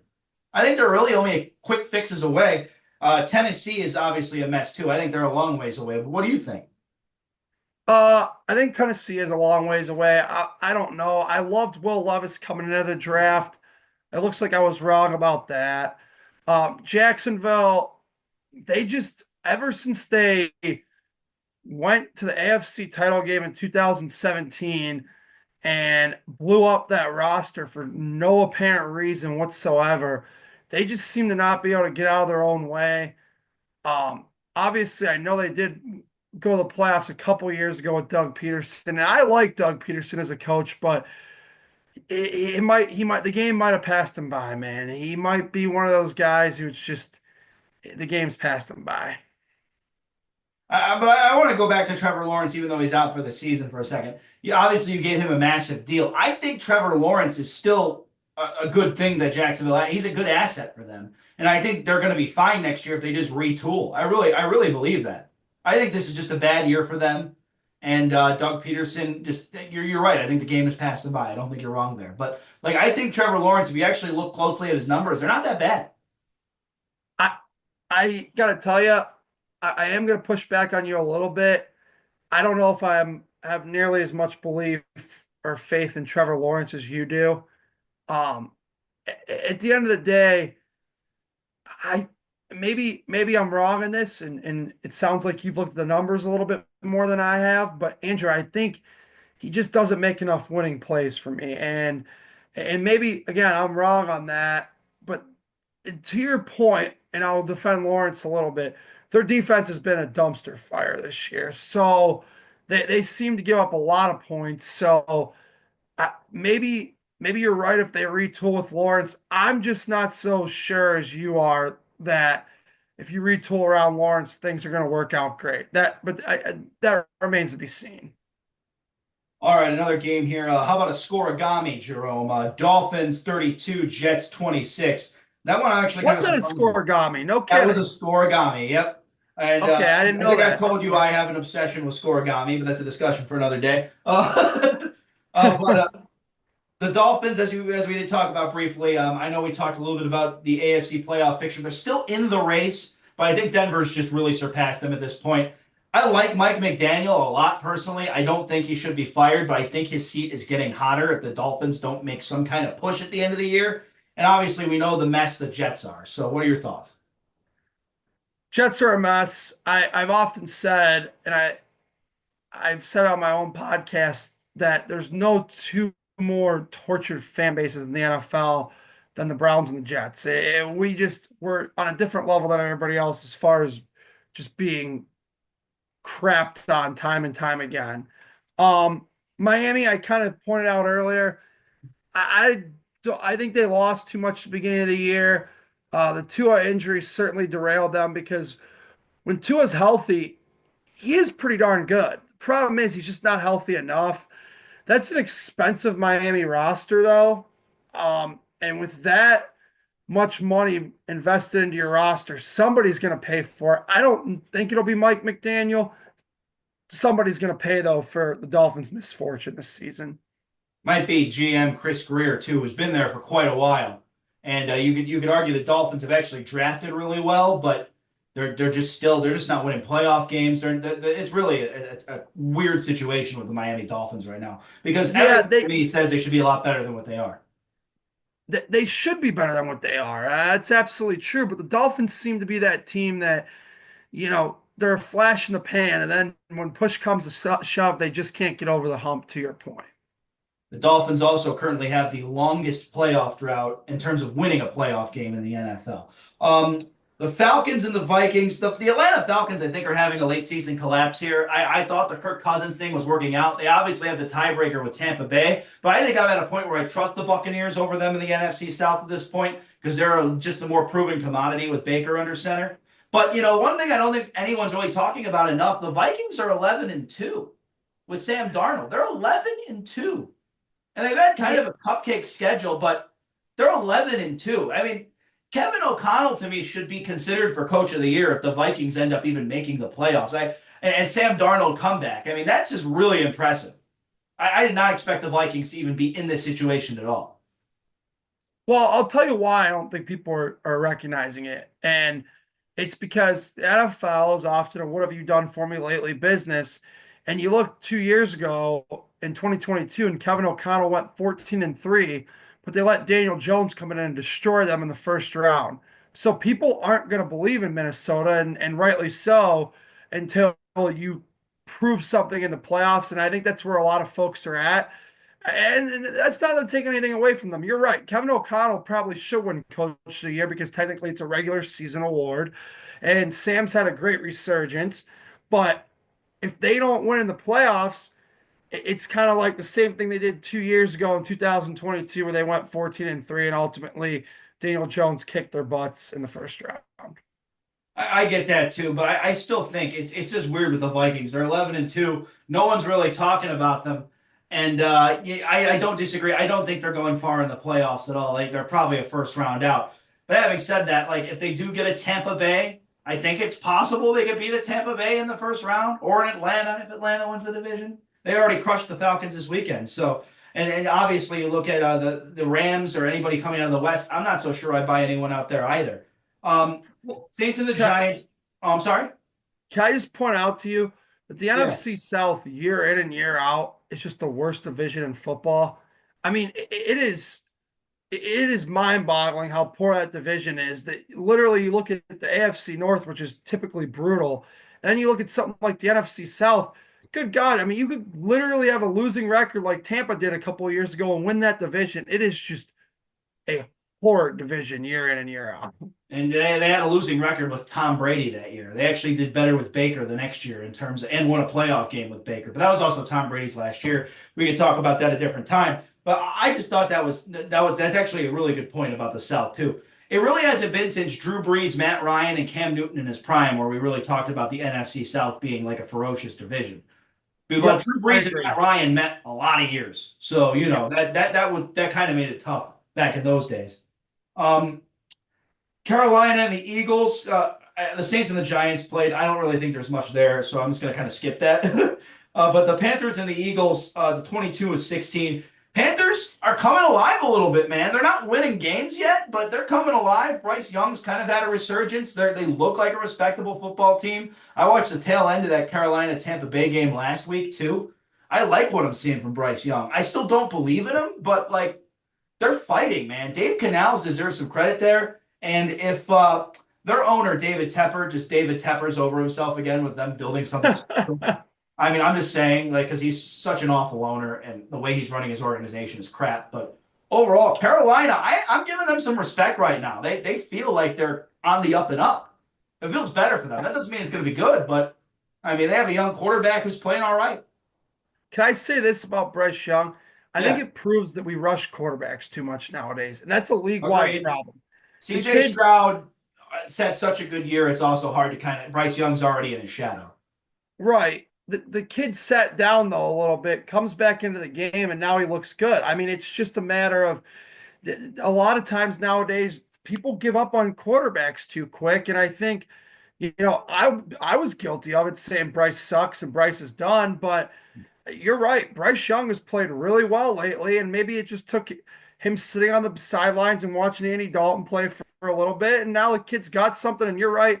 Dave Canales has the Carolina Panthers fighting. They stink, but they're one of those stink entertaining type of teams. It's like the Browns right now with Jameis. Like they're not good, Yep. but they're watchable. You know what I mean? Right. And that's where I give Kevin Stefanski credit too. It's hard Yeah. to overcome a team that was unwatchable, and now they're watchable. So, but Right. we'll You're talk about that 100% later. right, Andrew. If you're gonna stink, at least Yeah. be entertaining for the fans, and stink in as best of a stinky way as you can. Mm-hmm. But now to So the Eagles side of things. Tampa Bay, speaking of them again, since they beat Detroit and Philadelphia, neither one of those teams have lost. And the other thing I like to always point out, Nick Sirianni and Dan Campbell, everyone was so hard on them in the media. Though that year, that coaching hiring cycle, they're the only two that are still standing. And I think Nick Sirianni, there was calls for his job last year. I don't understand why. All the guy does is win, man. And it seems like the players love Nick Sirianni. I mean, he's done a yeah, terrific job with Philadelphia. They have but never had a Andrew, losing record with him. you can't overlook the collapse Nick Sirianni had last year. That was a But they big were deal. 11-6 and still made the playoffs, and right now they're on the rise again. So Yeah, but that was a team who looked like they had Super Bowl aspirations. It was a first round exit. I'm sorry. I got to tell you, I got to push back. I thought that was a total collapse, and you got to look at the coaching when that kind of thing happens. Nick I mean, Sirianni overall 44-19 as the Philadelphia Eagles head coach. He should go nowhere. Moving on to the Buccaneers and Raiders. We just talked about the Bucs a bunch of times. The Raiders are a mess. I still like Antonio Pierce as a hire. I don't think he goes anywhere after this year. Let him draft his quarterback and build this thing from scratch. But the Raiders are just a dumpster fire as is. Quarterback injuries have pretty much derailed their season.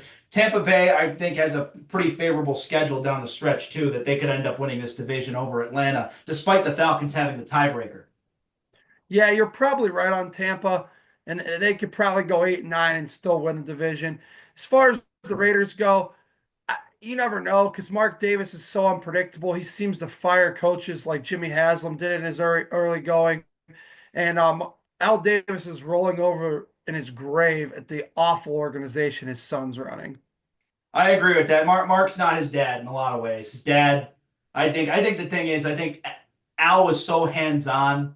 And, he was the closest thing to Jerry Jones you were going to get. He wasn't Jerry, but, the closest Right. thing you would get. I also don't think, if Al was here, the team would even be playing in Las Vegas. I think they'd still be in Oakland. I think Al would have found a way to make the Oakland thing happen. But, I think it's a bad organization. You're absolutely right. Mark is not his dad in a lot of ways. I still think, though, the Antonio Pierce hire, to me, he reminds me a little bit of Dan Campbell in a rah-rah essence. You know what I mean? Yeah, A yeah, rah-rah guy. I feel like I the could guys see love that. playing for him.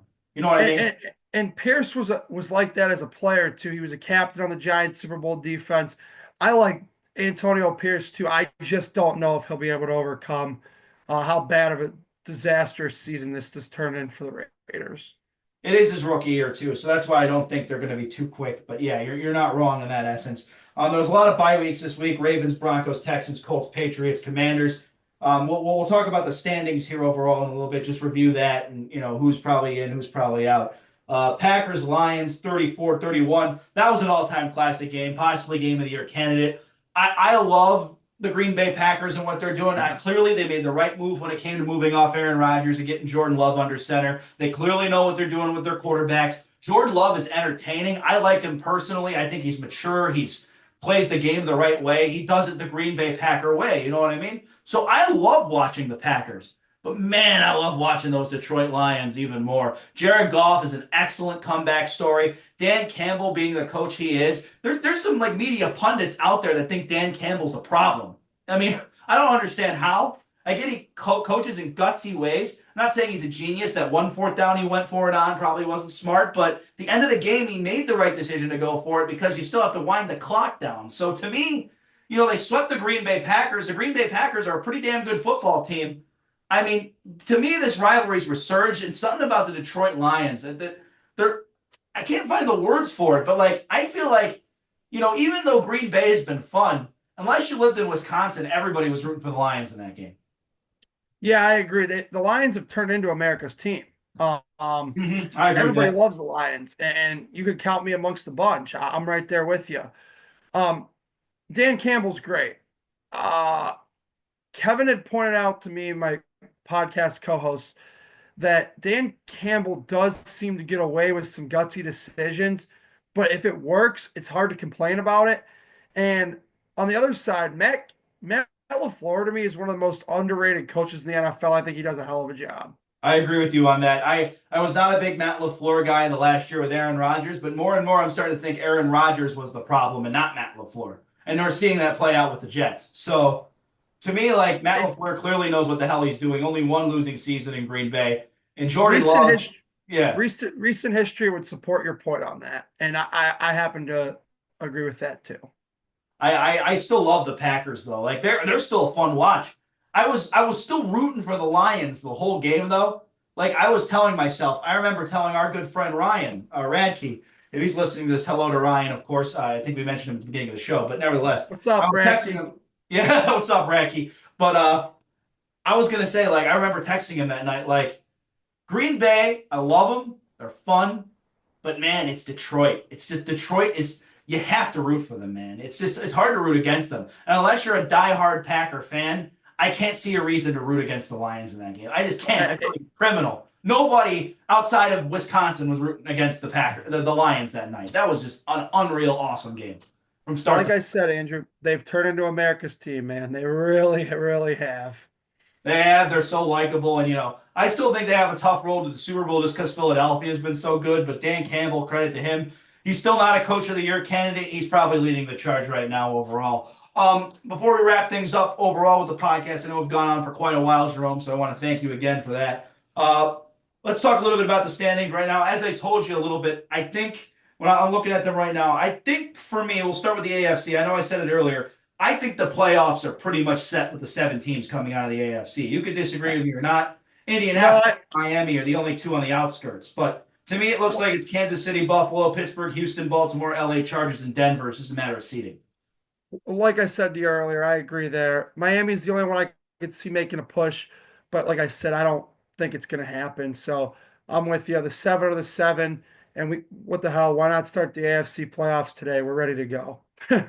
You're not wrong there. I agree with you there. But what I will say, though, is like teams you might trust in the postseason or not just while you're here. Kansas City and Buffalo, to me, I feel like obviously that looks like the AFC championship as of right now on paper. I'm not so sure I necessarily buy Pittsburgh in a playoff game. I think they're going to win the AFC North. I think Russell Wilson has played really well for the Pittsburgh Steelers, especially in recent weeks. He's really figured things out, and I think they're going to ride him out the rest of the season. I don't think by any stretch, though, are the Steelers just going to give up on Fields right away. They might if Russell Wilson signs for an extended amount of time. We'll see about that. But I'm not so sure. Like, if Pittsburgh gets Denver in the first round, I might like the Broncos to win that game. I'm Yeah, not sure I trust Pittsburgh. If they get Baltimore in the first round, I mean, I get they play the Ravens really well. I might like Baltimore in that game too. I don't know if I buy the Steelers winning a postseason game. well, I'll tell you, I agree with you on the Denver half, not the Baltimore half, because they have Lamar's number. Lamar can't beat them for some reason. I don't get it. He can beat literally almost anybody in the league, but he goes to Pittsburgh and he craps all over himself.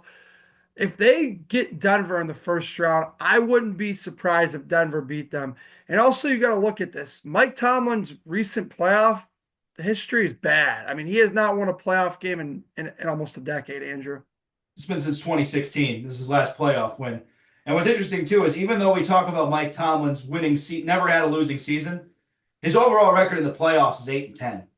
He does not have a winning playoff record. He has a Super Bowl title, but he doesn't have a winning playoff record.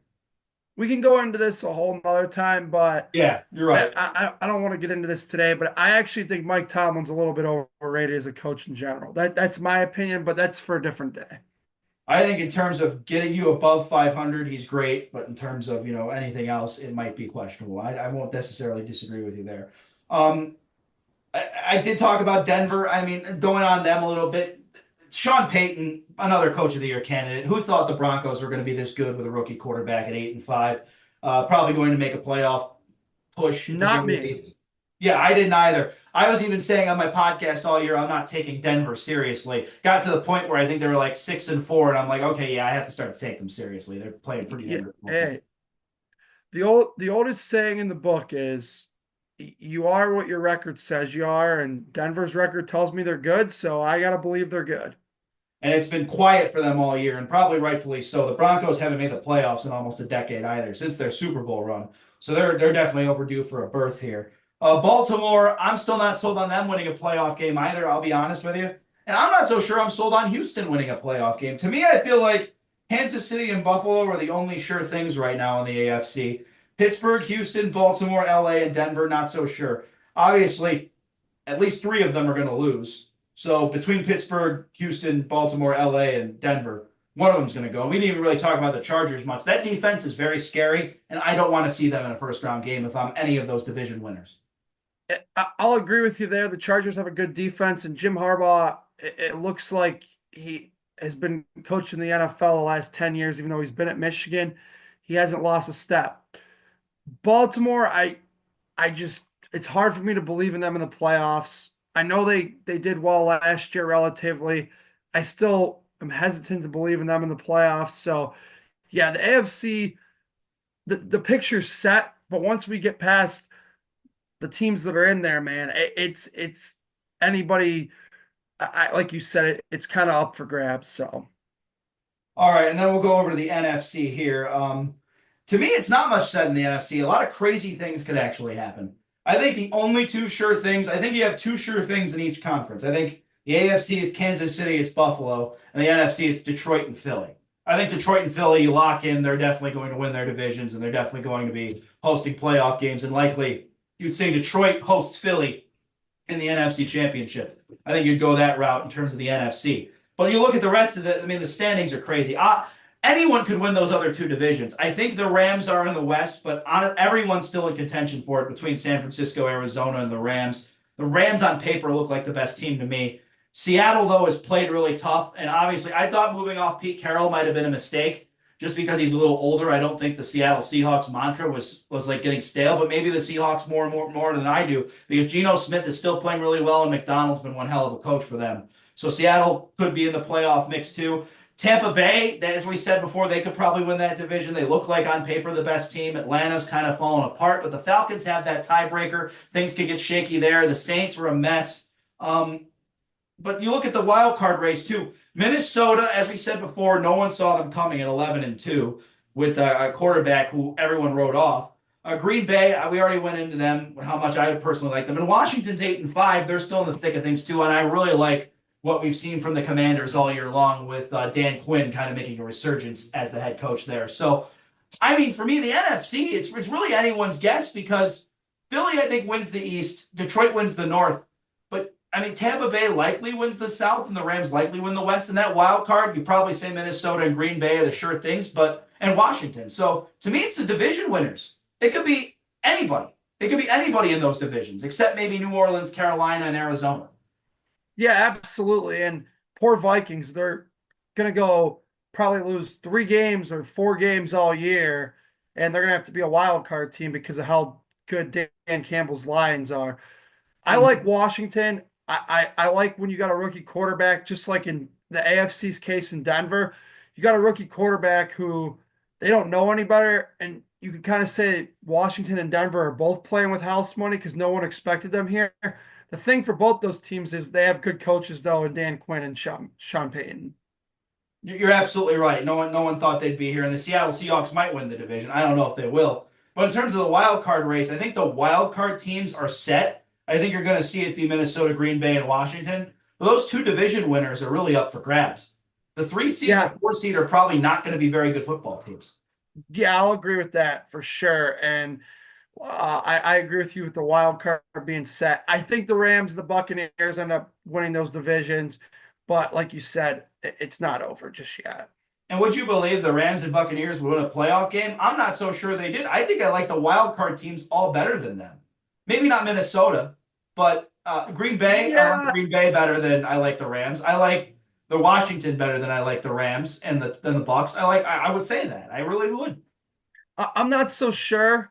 But I do like Washington, like I said, playing with that house money, basically. And like you said, Minnesota's a damn good wild card team. But, can Kevin O'Connell get over the hump? And Sam Darnold in the playoffs will be something that no one's ever seen before. So that'll be interesting to see how he handles all that, too.